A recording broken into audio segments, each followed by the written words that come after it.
ఇవాళ మనతో ఉన్నటువంటి స్పెషల్ గెస్ట్ ఒక్కరు కాదు ఇద్దరు, పాస్టర్ విజయ్ కుమార్ గారు, అదేవిధంగా పాస్టర్ గాబ్రియల్ గారు ఉన్నారు. ముందుగా వెల్కమ్ చేద్దాం. నమస్తే అండి. నమస్తే.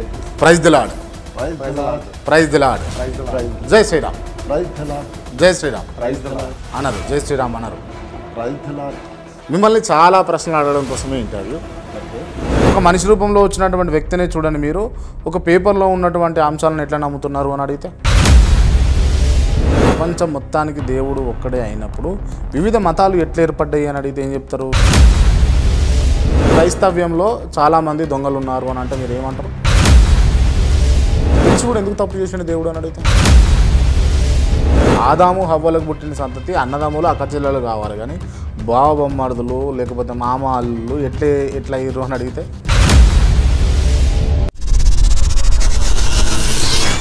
నిజంగా క్రైస్తవులు విగ్రహాధారణ చేసినటువంటి ప్రసాదం తింటే తప్పేంటి? విగ్రహాలకు అర్పించిన ఆ ప్రసాదమును మాత్రమే, అర్పించిన బలి అర్పణను మాత్రమే.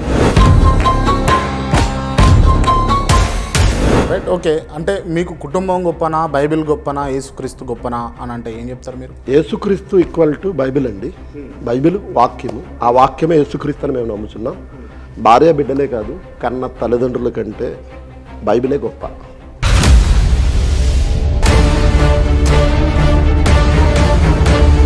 జీవమును ఊపిరినిచ్చిందే దేవుడు.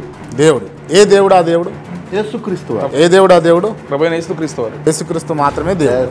ఓకే, శ్రీరాముడు రామాయణం ప్రకారంగా హైందవ పెద్దలు పీఠాధిపతులు చెప్పిన దాని ప్రకారంగా రాముడు దేవుడని రామాయణం చెప్పడం లేదు.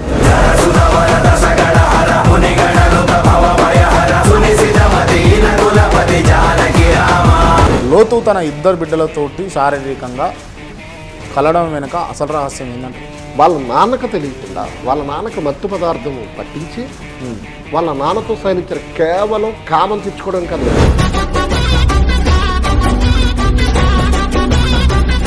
అంటే చట్టంతో సమానం అంటారా బైబిల్? ఎస్, నాకు చట్టం కన్నా గొప్పది. చట్టం కన్నా నాకు గొప్పది బైబిల్. మీరు భారతదేశంలో ఉన్నారు బ్రదర్.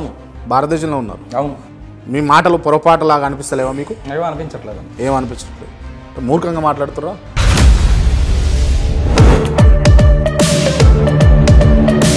మీరిద్దరు కూడా విపత్కర పరిస్థితుల్లో ఉన్నారు. అన్నం దొరకని పరిస్థితిలో ఉన్నారు.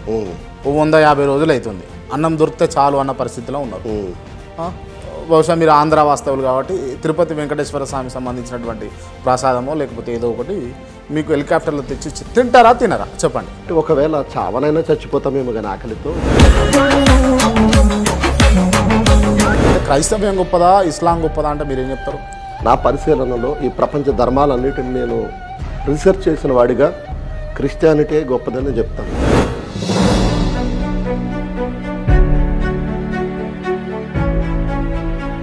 ప్రపంచం మొత్తం కూడా క్రైస్తవ్యులుగా పుట్టించవచ్చు, మంచివారిగా మీలాంటి మంచివారిలాగా పుట్టించవచ్చుగా.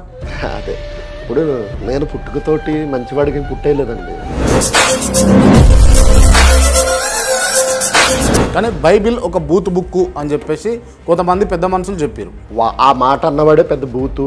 వాడు పట్టుకున్న గ్రంథాలు అందులో బూతులు లేవో చూపించమనంటే ఇన్ని చూపిస్తాను నేను. అలా మాట్లాడిన వాడు ఎవడో, ఏ ప్రామాణిక గ్రంథం కలిగి ఉన్నాడో. రైట్, మీరు ఖురాన్ నుంచి బైబిల్ను కాపీ కొట్టిరా? బైబిల్ నుంచే ఖురాన్ కాపీ చేశారు. బైబిల్ నుంచి ఖురాన్ కాపీ చేశారు. ఖురాన్ నుంచే బైబిల్ కాపీ కొట్టిరని కొంతమంది చెప్పారు. వేదాలు, ఉపనిషత్తులు ఇవన్నీ కూడా రాయబడినవే. భగవద్గీత రాయబడింది, రామాయణం రాయబడింది, వాటికి కూడా అంతే శక్తి ఉంటుంది. మరి భగవద్గీత కల్పితంగా అనిపించింది. తెల్లని గుర్రములు పూంచి ఉన్న ఒక అద్భుతమైన రథంలో కూర్చుని ఉన్న మాధవుడు మీకు కల్పితాలుగా అనిపించింది. మరొక గ్రంథంలో ఉన్నాయి దీనికి మించిన వాస్తవాలు.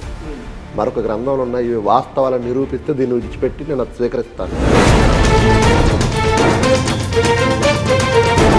నేను జర్నలిస్ట్గా ఉన్నానంటే నాకైతే ఎక్కడా వినపడలేదు. ఒక్కసారి మీరు ఏంటవి నేను చెబితే విన్నాను, అశ్లీలమైన వీడియోల్లో తండ్రి కూతుర్లు సెక్స్ చేస్తున్న వీడియోలు చాలా మంది చూసాను. రైట్, మీరు పార్న్ వీడియోలో ప్రస్తావన తీసుకొచ్చారు కాబట్టి మీరు చూసారా? అదే నేను విన్నానంటున్నాను కదా. విన్నాను. వాళ్ళు విన్నాను, చూడలేదు. గతంలో కూడా మీరు నాకు 2 బాకీ ఉండిపోయారు. ఒకటి రాధా మనోహర్ దాస్ని కూర్చోబెడతానన్నారు. పోనీ రాధా మనోహర్ దాస్ అలా మా గురువు అని చెప్పుకుంటున్నారు కదా వాళ్ళిద్దరు, కరుణాకర్, లలిత్ కుమార్. వీళ్ళ ముగ్గురిని కూర్చోబెట్టండి, నేను ఒక్కనే కూర్చుంటా, లేదా మేము ఇటు ముగ్గురు కూర్చుంటాం. మీరు అది బాకీ ఉండిపోయారు.